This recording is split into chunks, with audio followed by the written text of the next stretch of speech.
Hey, how's it going, everybody? Ali Karnati here, and I just have a huge concern, and it does bother me a lot.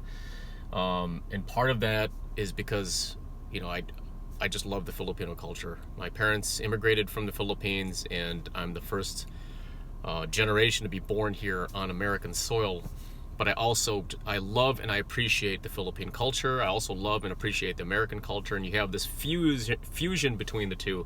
But my main concern is this: like, I'm seeing a lot, of course, my parents' generation. They're getting older now, and some of them have already passed away in that generation. But a lot of them also had pre-existing health conditions and just health conditions in general. And I think of it from an aspect of my generation and the younger generation as well. The kids are in high school, the kids are in college, and then you have the professionals of my age, and then you have like the retired people from my parents' generation. And my huge concern is this: a lot of them are suffering. A lot of the American-Filipinos or Filipino-Americans, they're suffering severe health consequences. And it makes me think, like, when you think about the traditional nutrition in the Philippines, and it's been traditionally, you have rice, you have fish, you have soups. My dad tells me the dishes that they've had, how much meat they usually consumed. Of course, it's mostly, more fish than it is meat. Meat was more rare to come by. So their calorie intake wasn't as severe as it is now. So if you think of it, like, let's pretend. My dad's 5'5", 5'4", 5'5". In the Philippines, he was probably consuming maybe 1,400 or 1,700 calories per day. Especially if you're farming, you're going to probably be consuming rice because you need your sources of carbohydrates to be able to sustain the energy load throughout the entire day. So you need to make sure that you have enough calories to sustain a proper weight. And of course, when you had times of famine, a lot of people are losing a lot of calories, and especially if you're working in the farm, you're going to be losing a lot of weight pretty quickly. So it's a survival thing. So rice is a staple of a survival in the Philippines. It's been around for thousands and thousands and thousands of years. But my big concern now is when you hear a Filipino say, I can't have rice, especially people my age are like, well, I can't have rice right now. And I'm like, why can't you have rice? Doctor told me diabetes, so forth and so on. And I'm thinking, okay, that is a staple of the Filipino, especially Asian nutrition. Like, why can't you eat it? And it makes you really think, okay, traditionally, if my dad was consuming 1,700 calories in the Philippines and then he came to the United States, my dad is pretty fit. He exercises every day, but now let's change this up a little bit.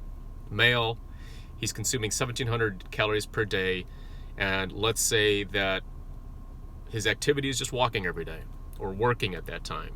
So all he needs to do is consume 1,700 calories in the Filipino traditional sense of having his rice, occasionally have chicken adobo, his fish, his vegetables. So everything that he had in the Philippines can be kind of replicated here. Of course, you're adding all these other things. Like, we won't get into that right now. That's a whole subject in itself, when it comes to like processed foods. But let's say you can get the chicken here. You can get a lot of the fruits and vegetables, the fish. You can do that and do the traditional sense of nutrition in the United States and still extremely be very healthy. And if he's just continuing that 1,700 calorie. But now let's change it up a little bit and say, let's change the experiment and add other variables. Traditional Filipino nutrition, very healthy, especially if you're picking out the healthy portions of it.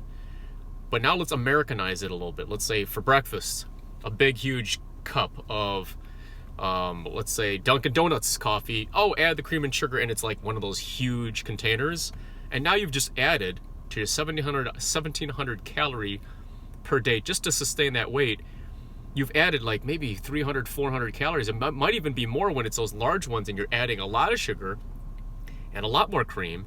And then you're saying, okay, let me snack on this. I'm going to drink pop for my liquids. So now you've added like 120 plus. And if it's larger and you're doing that multiple times, now you're adding, let's say, 400 to 700 extra calories, let's say 700 extra calories without effort to your 1,700 for that one particular person. And now they're at 2,400 calories.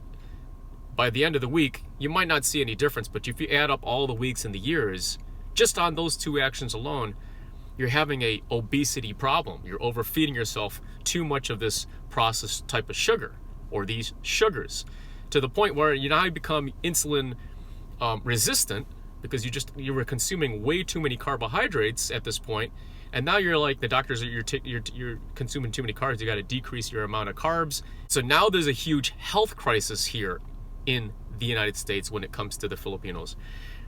Granted, they're going to be adding all these extra sugars, but then they're adding these extra snacks, let's say French fries. Not saying that that's bad.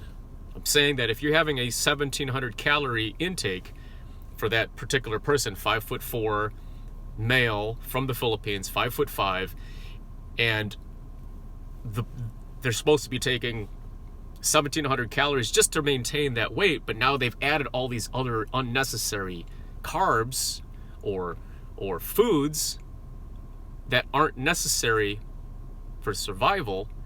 Now the body's just going to store it into the fat cells, and when those fat cells get engorged and they start to expand, circulation starts to decrease. They start releasing these cytokines, and we know that cytokines in the bloodstream is not a good thing. Just high amounts of cytokine is an inflammatory response. So like during the pandemic, most of these people that were really getting wiped out and cleaned up here were obesity patients because they're always inflamed. So this didn't help the situation. COVID didn't help the situation. And it doesn't matter if it's COVID, it could be the flu, it could be an injury, it could be breaking a leg. Your process of healing degrades. It's very slow. So I'm very concerned because I love the Filipino culture, and we need to be able to do something with this, because in the United States, based on the New England Journal of Medicine and a Harvard study done in 2019, December 2019, before the pandemic, they were saying that 50% of Americans, by the time 2030 hits, 50% of Americans will be obese. And now we know that obesity-related illnesses wreaks havoc on your entire system. So if that's just for Americans, what more for Filipinos who have taken the traditional, which I embrace. The traditional nutrition is healthy if done properly, but when we add all these other things, the system is overwhelmed and it starts to fail. So what do we need to do for the Filipinos? I'm not saying, hey, you got to go American nutrition, you got to go Mediterranean nutrition. No, where did we evolve? What resources were around us? Embrace that. Make sure that you are connected with that. I still eat rice. I just don't eat rice in huge amounts while I'm eating French fries and drinking things loaded with sugar, which means it's still controlled in a traditional sense of how we actually evolved as a people in the Philippines. And yes, you could still add the stuff here, the American diet, the Indian nutrition, Mediterranean. You can add those things into your nutrition while still embracing the traditional sense of the Filipino cuisines, the Filipino cultural foods. But we need to be able to address the fact that a lot of my generation and younger generations are now being taught and assimilated into this cycle of not being aware that they're destroying their systems because they're adding all these unnecessary things because of marketing, being on social media all the time. The whole pandemic accelerated all that. People gained more weight during the pandemic because you couldn't even go to the gym. They shut those down. People weren't going outside, getting their sun, exercising. So their calories, they didn't need as many calories, but they were still eating the same amount, if not more, but sitting down all day. So now you have less activity. You're not even walking around, so you're going to gain weight. That's just the science alone. So how do we stop this? How do we save the generations of Filipinos? Because if this continually happens and the children become obese, they're going to have obesity-related illnesses, and their kids have obese, and they're all having these pre-existing conditions, and then maybe the ones that are born are going to have conditions genetically. It's going to get to the point where now your genes cannot transfer to your offspring anymore, and by natural selection, your gene, your code, is now forever gone on this planet, in this solar system, in the entire universe. So we need to be able to prevent that because it's becoming a generational thing, and I'm seeing kids suffer from something like this. So we need to be able to remedy this, and the only way to do that is to be aware of what is going on, be aware of what you're consuming, Be aware of the marketing that's out there so that you're not enticed to always just keep putting stuff literally, oh, that looks good, that tastes great, especially if it's completely manufactured. And then embrace the cultural and the traditional sense of being human again, whether it be Filipino or American. Embrace that all, understand it, and fit that into your nutrition so that you can have that longevity and that freedom for a long, long time. And then you can pass that information to your kids, and then your kids can pass that information to their kids. And then your DNA, your gene, your heritage, your genetic heritage is passed on from generation to generation to generation. And it's cohesive to the environment. All right, so it's just a huge concern. We need to be able to address this. I've seen a lot of people my parents' age suffer from it. A lot of friends that I know and a lot of people from the Filipino-American community in Chicagoland area, I'm seeing it. It's not something that we should ignore. I think it's something that needs to be number one addressed because people are suffering because of this. And again, my generation, the kids' generation, my daughter's generation, and then later on if she has kids, her generation to follow. We don't want that to stop. We want it to be able to continue because life continues no matter what, whether or not our actions are beneficial or not. If it's not beneficial for our system, eventually that life and your genetic lineage will cease to exist in generations to come.